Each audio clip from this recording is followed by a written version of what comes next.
그땐 정말 그렇게 믿었죠. 미국에서 은퇴하면 여유롭게 살 수 있을 거라고요. 이 말을 꺼낸 분은 70세가 된 전직 내과 의사 박종현 씨입니다. 30대 후반 미국 유학을 떠나 의사 면허를 따고 현지 병원에서 30년 넘게 근무했던 인물. 경제적으로 부족함 없이 살았고 자녀들도 모두 미국 시민권자입니다. 그렇게 박 씨는 은퇴 후 미국의 작은 도시에서 조용한 노년을 보내려 했죠.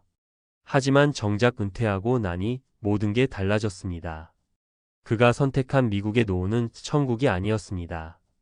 오히려 마음속은 더 허전했고 불편함과 외로움이 깊어졌다고 그는 말합니다.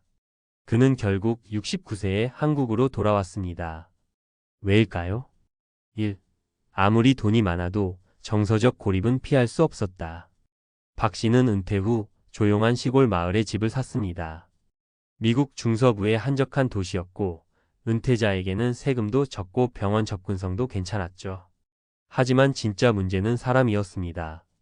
이웃과 인사는 하지만 깊은 관계를 만들긴 어렵고 자녀들도 각자 바쁘다며 찾아오지 않기 일쑤였습니다.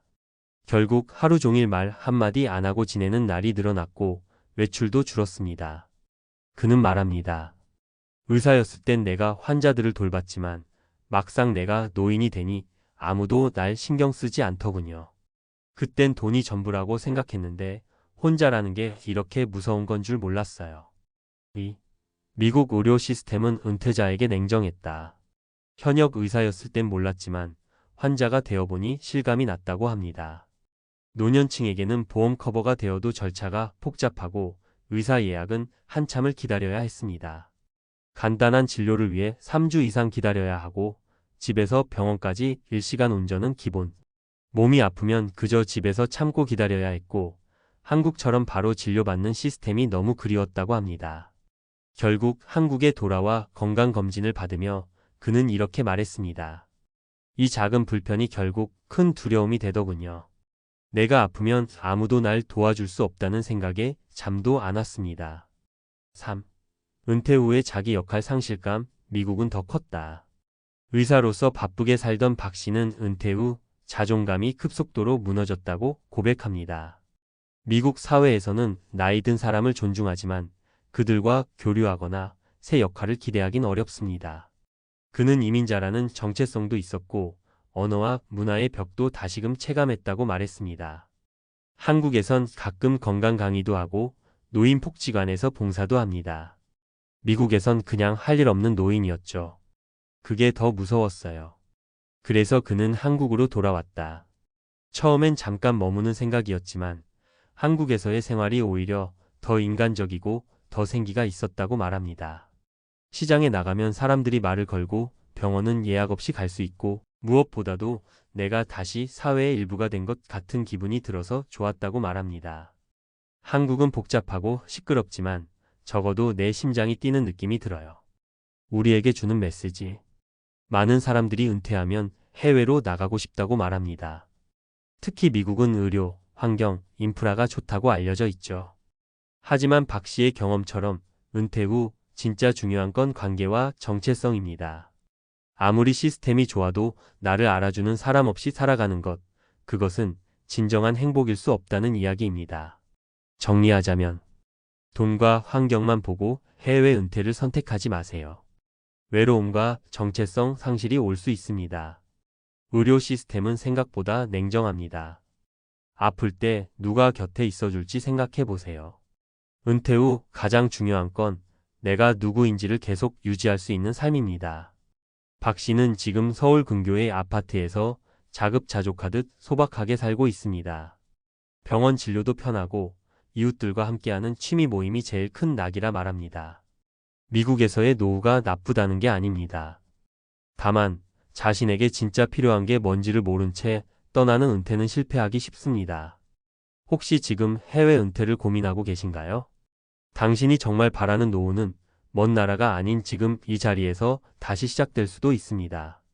이제부터는 위 사례를 바탕으로 전문가의 입장에서 실제로 은퇴 후 해외 생활을 고려하는 사람들에게 꼭 알려드리고 싶은 구체적인 정보와 조언을 전달드릴게요.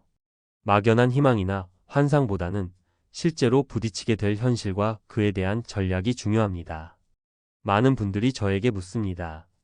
정말 미국에서 은퇴하면 더 행복할까요? 한국보다 삶의 질이 높지 않나요? 그 질문에 대한 대답은 이렇습니다. 그건 단순히 물가나 날씨 문제가 아닙니다.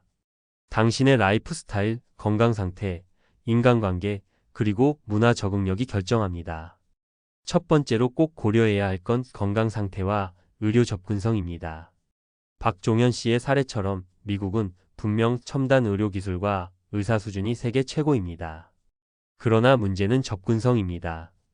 진료를 받기까지의 대기시간, 병원까지의 거리, 보험 커버 범위, 긴급 상황, 대응력 이 모든 게 다릅니다. 예를 들어 미국의 메더케어는 65세 이상이면 가입 가능하지만 기본 보장 외에 진짜 필요한 치료나 약, 혹은 재활치료 등은 추가 보험 없이는 부담이 큽니다. 게다가 의사와의 상담 시간은 짧고 여러 절차를 거쳐야 해 심리적으로 피로감이 큽니다. 반면 한국은 종합병원 진료조차 빠르고 저렴하며 가족이 동행해 줄 수 있는 여건이 더 잘 갖춰져 있습니다. 결론 만약 고혈압, 당뇨, 관절염, 심장질환 같은 만성질환이 있다면 해외보다 한국에서의 노후가 훨씬 관리가 쉽고 안심됩니다. 두 번째, 외로움과 정서적 단절감은 예상보다 훨씬 무겁게 다가옵니다. 해외에서 은퇴를 하면 모든 것이 새롭게 느껴질 수도 있지만 곧 다가오는 건 혼자라는 감각입니다. 특히 자녀들이 현지에 있어도 그들의 삶에 끼어들기 쉽지 않습니다. 또 이민자로서의 정체성은 은퇴 후 더 뚜렷하게 장벽으로 작용합니다. 친구를 새로 사귀는 건 거의 불가능에 가깝고 언어와 문화의 미묘한 벽이 끝내 마음을 가둡니다. 미국은 자유롭고 개인을 존중해요 라는 말이 있습니다. 하지만 그 말은 곧 누구도 당신의 삶에 크게 관여하지 않는다는 뜻이기도 합니다. 생일을 함께 챙겨줄 사람, 갑자기 아플 때 연락할 친구, 함께 밥을 먹을 이웃. 그런 존재가 사라지면 노후는 정말 적막해집니다. 세 번째는 정체성과 역할의 붕괴입니다. 은퇴 이후 사람은 단순히 쉬는 존재가 아닙니다. 나는 누구인가? 나는 아직 쓸모 있는가? 내가 사는 이유는 뭘까? 같은 근본적인 질문과 마주하게 됩니다. 한국에서는 마을 도서관, 복지관, 동네 교회나 봉사활동 등 참여할 수 있는 공동체가 많습니다. 나이 들수록 내가 누군가에게 필요한 존재라고 느끼는 게 정말 중요합니다. 그런데 미국에서는 특히 이민자로서 그런 연결이 거의 단절됩니다. 박종현 씨도 말했습니다. 한국에 오니까 내가 아직 할 수 있는 일이 있다는 게 너무 좋아요. 누군가의 이야기 들어주는 것만으로도 고마움을 듣습니다. 당신의 존재가 어떤 식으로든 타인과 연결되어 있고 사회 안에서 의미가 있다는 감각. 이건 노후의 삶의 질을 좌우하는 결정적 요소입니다. 그래서 드리고 싶은 실질적인 조언은 이렇습니다. 해외 은퇴는 여행이 아닌 정착입니다. 단기간 체험과 실제 거주 생활은 전혀 다릅니다. 반드시 한 번은 3개월 이상 체류해보고 삶의 리듬을 체감해 보셔야 합니다. 언어는 생활 수준을 가릅니다. 영어를 잘하더라도 병원 용어, 보험 용어, 계약서, 공문서까지 이해하고 대응할 수 있어야 합니다. 그렇지 않으면 위기 상황에서 절망하게 됩니다. 현지에 든든한 사회적 관계망이 없다면 한국이 더 낫습니다. 단 한 명이라도 깊이 믿고 의지할 수 있는 사람이 없는 곳이라면 아무리 자연경관이 아름다워도 그것은 감옥일 수 있습니다. 마무리하며 드리는 말. 해외 은퇴가 무조건 나쁘다는 뜻이 아닙니다. 다만 현실적 조건과 본인의 성향, 그리고 정서적 만족감과 사회적 연결성까지 반드시 종합적으로 판단해야 합니다. 행복한 은퇴란 단지 돈이 많고 공기가 맑다고 이루어지는 게 아닙니다. 그 속에 내가 웃고 있고 연결돼 있고 쓰임받는 느낌이 있어야 합니다. 박종현 씨는 한국으로 돌아와 이런 말을 남겼습니다. 돌아오길 잘했습니다. 늦었지만 진짜 노후를 시작한 것 같아요. 그 말처럼 진짜 노후의 정답은 어디가 아니라 누구와 어떻게 사느냐에 달려 있습니다. 지금 이 글을 읽고 있는 당신은 어떤 노후를 꿈꾸고 계신가요? 막연한 기대보다 삶의 본질을 중심에 두고 은퇴 설계를 시작하시길 바랍니다.